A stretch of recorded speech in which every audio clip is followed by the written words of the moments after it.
So the first is the pheromone androstenedione.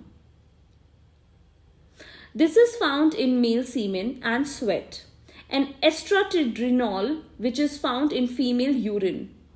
So these both are in the male sweat, and it has been suggested to function as a human pheromone, an airborne chemical signal causing specific responses in conspecifics.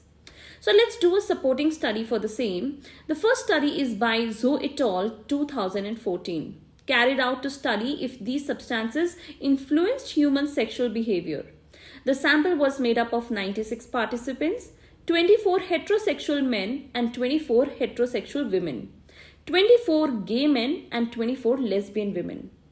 Now in this experiment, participants were asked to watch stick figures walking on a street and to determine their gender. While carrying out the task, the participants were exposed to the smell of cloves. In the first condition, the cloves were mixed with androstenedione.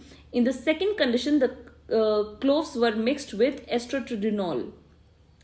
And in the control condition, only cloves were used. So the findings showed that smelling androstenedione biased heterosexual females and gay males, but not heterosexual males or lesbian women, toward perceiving the walkers as more masculine. So by contrast, smelling estradiol systematically biases heterosexual males and to some extent lesbian women, toward perceiving the walkers as more feminine. The researchers concluded that pheromones influence the communication of gender information in a sex-specific manner. Now, although the study showed a significant difference in behavior, there are some concerns with the study. The first is that participants were exposed to very high levels of pheromones. It is unclear that this response would happen in a naturalistic setting. Now, obviously, pheromones, like I told you, is below the threshold of our smell, the usual smell that we have.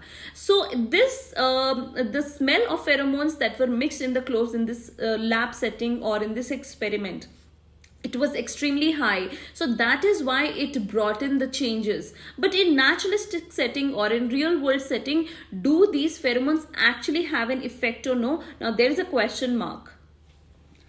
Next is, secondly, although they identified the figure as masculine or feminine, this is not a clear study of sexual attraction, but rather if participants perceived a person's walk as feminine or masculine.